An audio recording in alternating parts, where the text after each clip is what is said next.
बिस्मिल्लाहिर्रहमानिर्रहीम, अस्सलामुअलैकुम and a very good morning. Espresso में आपको खुशामदीद कहेंगे। बहुत सारी छुट्टियों के बाद ये है इमरान हसन, और बहुत सारी ही छुट्टियों के बाद आप हैं हमारे नाज़रीन। ये है अरबला हसन। इस उम्मीद और दुआ के साथ कि आपकी ये छुट्टियां, खासतौर पे ईद का ये ज़बरदस्त मौका बहुत अच्छे से गुजरा है और फैमिली से मिलना मिलाना। बहुत सारे लोग अपने होम टाउन्स में गए हुए थे, गए हुए हैं अभी भी, और कुछ वापस आ चुके हैं। कुछ डायरेक्टली सुबह मंडे को काम पे चले जाते हैं और फिर वापस घर आते हैं। लेकिन जो जो भी आपकी मसरूफियात रही, हम उम्मीद करते हैं कि आपने एक अच्छी खुशी वाली ईद गुजारी है और अल्लाह करे कि ऐसी अच्छी ईद, अगर आपकी ईद अच्छी गुजरी है तो हमें और भी अल्लाह पाक नसीब फरमाए। एंड मंडे है, पार्टी शुरू हो गई है। अब आप back to routine, back to normal life की तरफ आएंगे, क्योंकि इस बार बहुत लॉन्ग वीकेंड रहा बहुत सारे लोगों का। और हमने कुछ देखा भी कि कुछ लोग वेकेशंस पे हमारा तो नहीं था, हम तो शोज कर रहे थे, लेकिन स्टिल हमें सैटरडे संडे ऑफ मिला और उसमें हमने थोड़ा बहुत प्लान कर लिया जो हमें करना था। लेकिन स्टिल आप सब अगर वापस आ गए तो कोई बात नहीं, नई एनर्जी अब आपके अंदर आई होगी, इतनी छुट्टियां मनाई है। तो आज के शो में हमारे पास भी बहुत कुछ है। आजाद कश्मीर का इलेक्शन हुआ है, यही आज की सबसे अहम और बड़ी खबर भी होगी। और क्या है शो में, आपको दिखाते हैं आज की हेडलाइंस। आज़ाद कश्मीर इंतखाबात के गैर सरकारी गैर हतमी नताइज के मुताबिक तहरीक इंसाफ का पलड़ा भारी, बल्ले की बल्ले बल्ले हो गई। आजाद कश्मीर इलेक्शन मुस्लिम लीग नून और पीपल्स पार्टी की जानिब से धांधली के इल्जामात, इलेक्शन कमीशन को तहरीरी शिकायत। इलेक्शन ड्यूटी पर तैनात फौजी जवानों को ले जाने वाली गाड़ी को हादसा, ISPR के मुताबिक 4 जवान शहीद, 3 जख्मी। कोरोना की चौथी लहर बेकाबू, पाकिस्तान में अमवात 23,000 से तजावुज कर गईं। पंजाब हुकूमत का 5 अजला में घर घर जाकर कोरोना वैक्सीन लगाने का फैसला। सेगमेंट निकले तेरी तलाश में बात करेंगे मुस्तनसर हुसैन तार साहब से उनकी किताब मंतकुल तेरे जदीद पर। और पाकिस्तानी नौजवान तलहा तालिब मेडल ना जीत सके मगर दिल सबके जीत लिए। तलहा 2 किलो के फर्क से हारे। तलहा ने 67 किलोग्राम कैटेगरी में हिस्सा लिया था।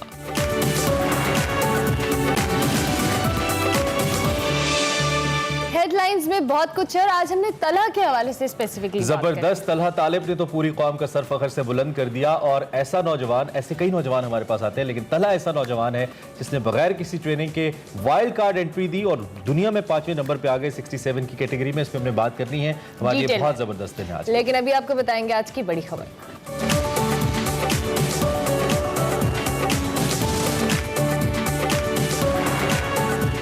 Welcome back. सबसे पहले बात कर लेते हैं हम आज़ाद कश्मीर इलेक्शन की। बड़ा दिन था कल आज़ाद कश्मीर के लिए। तो आज़ाद कश्मीर कानून साज असम्बली की 45 नशिस्तों के बाद इस वक्त जो वोटिंग है वो हो चुकी है, नताज का सिलसिला जारी है। आज़ाद कश्मीर कानून साज असम्बली की 45 सीट्स के ऊपर 700 से ज़ायद उम्मीदवार बदे मुकाबिल रहे।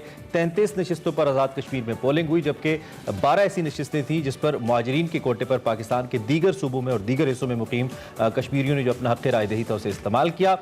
इलेक्शन कमीशन के मुताबिक 32,20,000 से जायद वोटर्स इसमें रजिस्टर्ड थे। और अब तक के गैर सरकारी गैर हतमी नताज के मुताबिक वो हो गया जिसकी हमें उम्मीद थी, जो हम देख रहे थे। तहरीक इंसाफ को 25, जबकि मुस्लिम लीग नून को 6 और पीपल्स पार्टी को 11 सीटों पर बरतरी हासिल है। जबकि पोलिंग के दौरान कोटली के हल्का LA 12 चढ़ोई में एक पोलिंग स्टेशन पर फायरिंग भी हुई। अफसोसनाक वाक़या हुआ जिससे 2 अफराद जाँ बख्ती हो गए। बिल्कुल, और इसके साथ साथ एक और अफसोसनाक वाक़या भी पेश आया कि इंतखाबात के सिलसिले में ड्यूटी पर मामूर पाक फौज की गाड़ी को हादसा पेश आया, जिसके नतीजे में 3 नौजवान जो है वो शहीद हुए, मजमूई तौर पर 4, और बल्कि बाकी 3 जख्मी भी हुए। और ISPR के मुताबिक वादी नीलम के मकाम पर पाक फौज की गाड़ी जो है वो खाई में गिर गई। और वाज़ेह है कि आज़ाद जम्मू कश्मीर की का जो कानून साज असम्बली है उसका ऐवान 53 अरकान पर मुश्तमिल है। और अब तक नताइज कितने % मुकम्मल हो चुके हैं, किन इलाकों में नताइज आना बाकी हैं, इसी पर बात भी करेंगे। हमारे साथ हमारे नुमाइंदे मौजूद हैं। इमरान असगर साहब।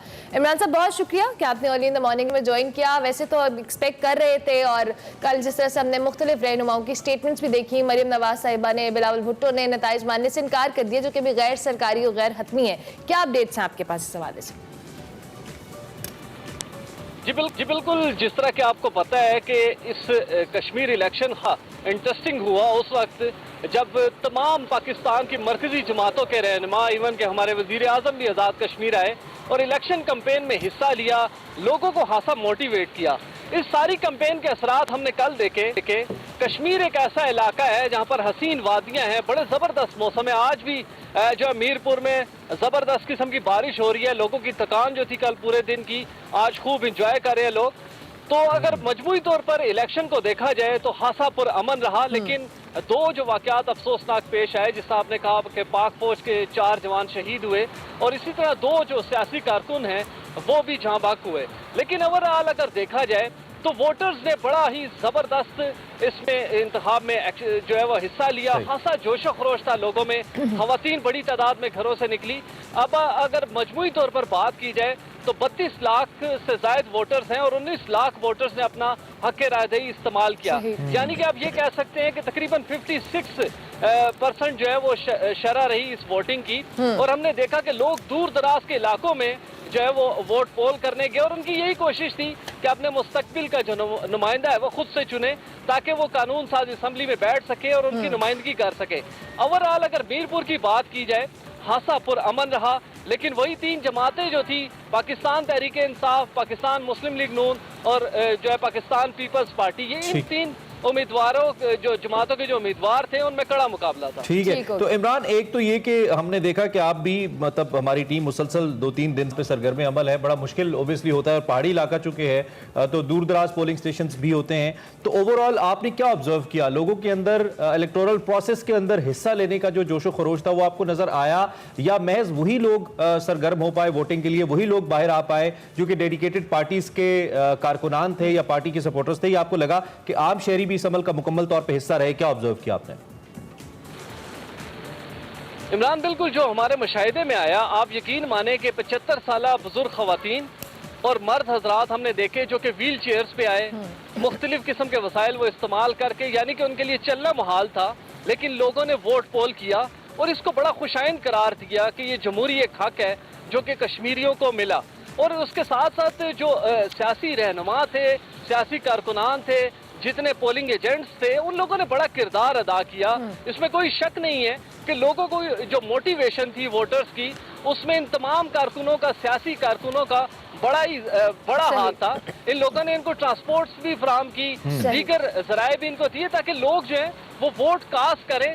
नताइज का जो है वो सारे डेफिनेटली हर जो वोटर है वो यही समझता है कि उसका उम्मीदवार जो है वो विन करेगा। ठीक है इमरान, आप हमारे साथ ही रहिए।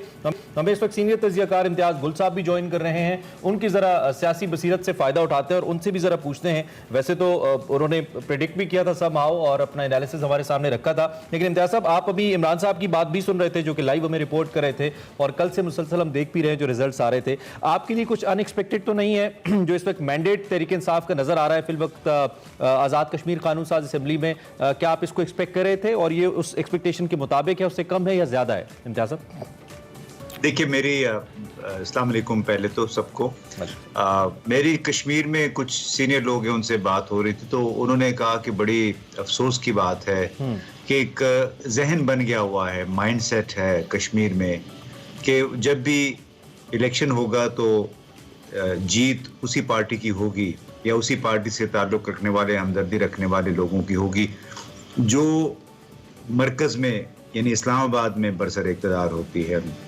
पिछले आपने कई जो इलेक्शन से उसका पैटर्न हमने देखा कि जब जनरल ज़ियाउल हक थे तो उनके साथ जुड़े हुए थे सरदार अब्दुल क़य्यूम और सरदार सिकंदर हयात और इनकी हुकूमतें आ रही थी, जा रही थी। फिर पीपल्स पार्टी की हुकूमत अभी हालिया बरसों में आई और फिर मुस्लिम लीग की हुकूमत बन गई। तो वो ये कह रहे थे कि एक बदकिस्मती से अब नज़रियात का कोई अमल दखल नहीं रहा है कश्मीर की सियासत में भी। यहाँ भी लोग शख्सियात पे जाते हैं और एक उस पार्टी की तरफ जाते हैं जिसको समझते हैं कि मजबूत है और उसको सपोर्ट मिलेगी इस्लामाबाद से।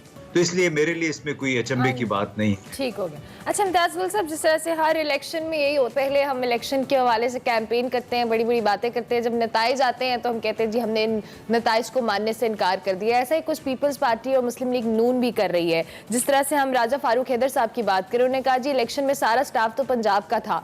तो क्या लगता है कि ये फिर वो एज यूजुअल रवायत बरकरार रही कि हम नहीं मानते इन इलेक्शन को, ये धांधली हुई है और वही मामला?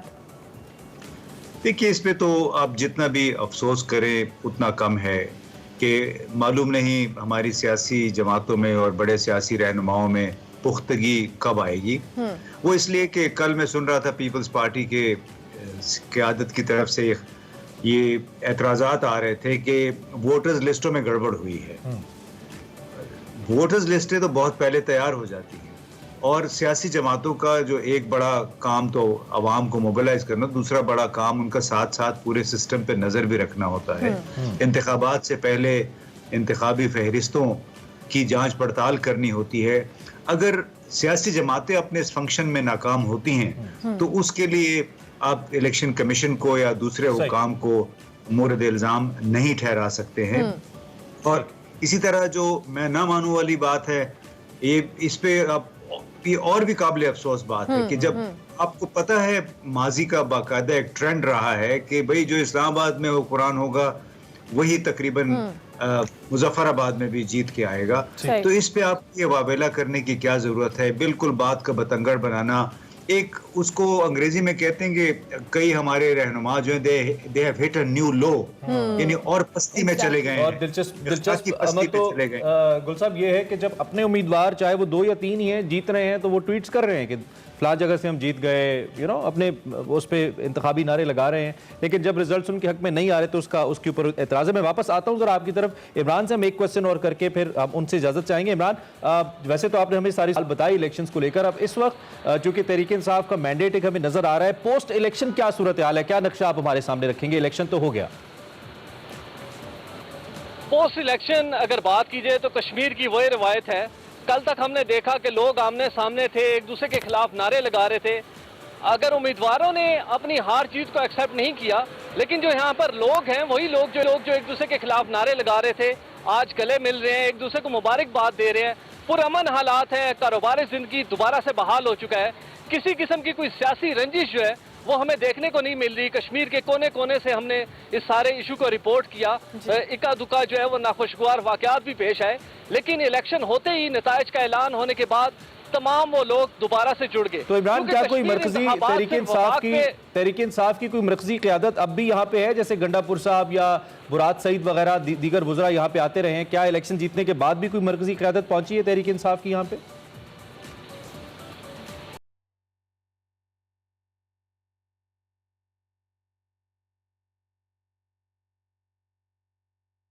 नताइज का ऐलान कर जो वफाकी हुकूमत से ताल्लुक रखने वाले अफराद हैं वो यहाँ पर पहुंचेंगे, क्योंकि बड़ा इलेक्शन हुआ है, लोगों को मुबारक देंगे।